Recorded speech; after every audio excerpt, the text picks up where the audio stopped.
Pantanal pegou fogo a vida inteira, né? Sim. Infelizmente, ou sei lá, é o que eles aprenderam, né, Anderson? Eles aprenderam a colocar fogo.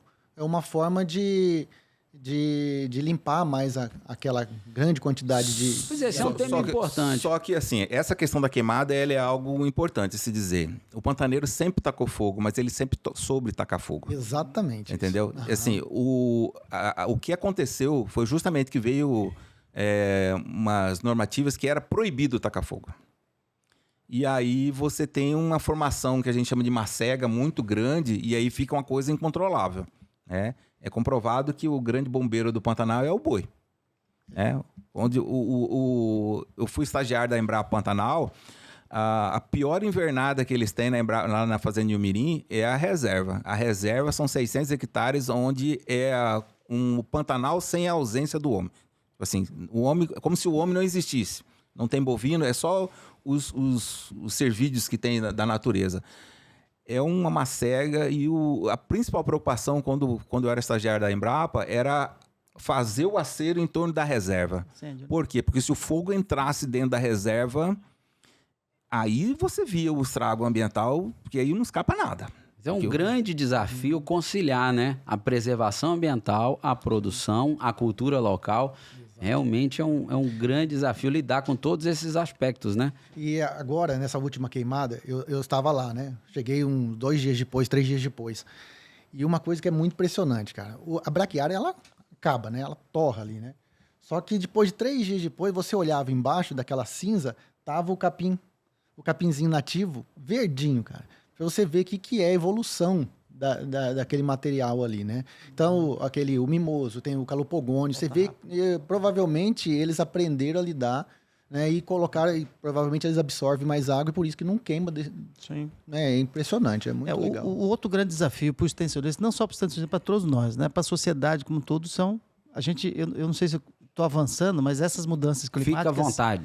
Essas mudanças climáticas estão mudando, estão alterando praticamente todos os sistemas, né? Até a convivência e a sobrevivência das comunidades rurais é um grande desafio. E para o extensionista, mais ainda. Então, assim, o uso do fogo, do incêndio pela população ribeirinha, pela população local, que sabia manejar bem o fogo, nós tínhamos um outro regime de chuva, né? Nós temos outro regime climático. Então, você poderia fazer uso, lançar mão dessa estratégia de fogo, que é interessante. Você tem toda uma vegetação adaptada, né? Mas, com essa mudança climática, né, a gente ficou complicado por conta da questão do regime de chuvas. Então, nós estamos passando uma situação extremamente séria, crítica, que... Provavelmente, né? como você disse, o povo antigo sabia colocar fogo, mas sabia que logo depois vinha uma chuva, né? Que conseguia dar uma... Você tem umas... cada Pantanal tem uma característica, né? Então, por exemplo, você pega um Pantanal mais próximo do Rio Paraguai, ele é bem baixada. Vocês têm um mapa aí do Pantanal, né, pessoal? Coloca aí pra gente, por favor. A gente... Bom, aqui nós temos o mapa com as divisões do Pantanal. São 11 divisões, tá? A parte de cima, mais ao norte ali, a gente tem os 3 pantanais que estão no estado do Mato Grosso. Tá? O Pantanal do Barão do Melgaço, o Pantanal do Cáceres e de Poconé. E aqui, essa parte mais estreita aqui, é o Pantanal do Paraguai, que não é do Rio Paraguai, não do país Paraguai, embora a gente tenha Pantanal para o lado boliviano e Pantanal para o lado paraguai. Mas aqui no Brasil, esse Pantanal do Paraguai, ele tem uma característica diferente.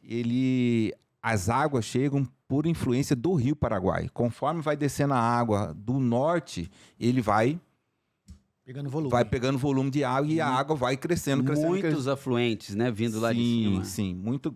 Até conforme a chuva no Mato Grosso, será a enchente influenciada pelo Rio Paraguai, porque tem algumas regiões que a enchente é influenciada pelas chuvas e não pelo Rio Paraguai. Então, esse Pantanal do Paraguai, ele é influenciado pela subida das águas do Rio Paraguai. E aí acontece uma situação diferente com relação à pastagem. Conforme vai subindo a água, a pastagem também vai subindo. E se você chega em algumas localidades, você olha, visualmente você vê, tá verde.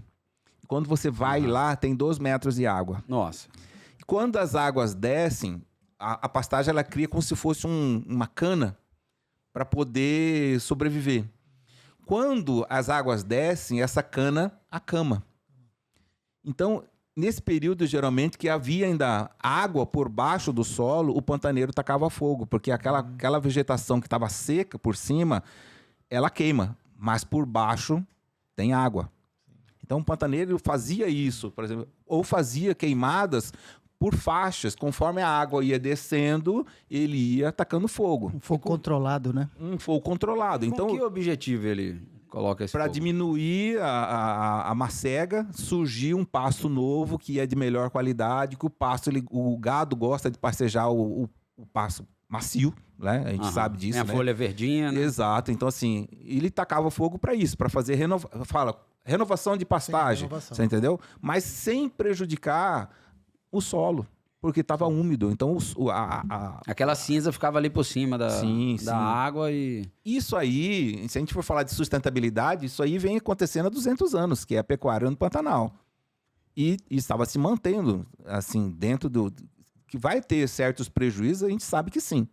Mas não são prejuízos como hoje ocorre dentro do Pantanal com essas queimadas que estão acontecendo hoje.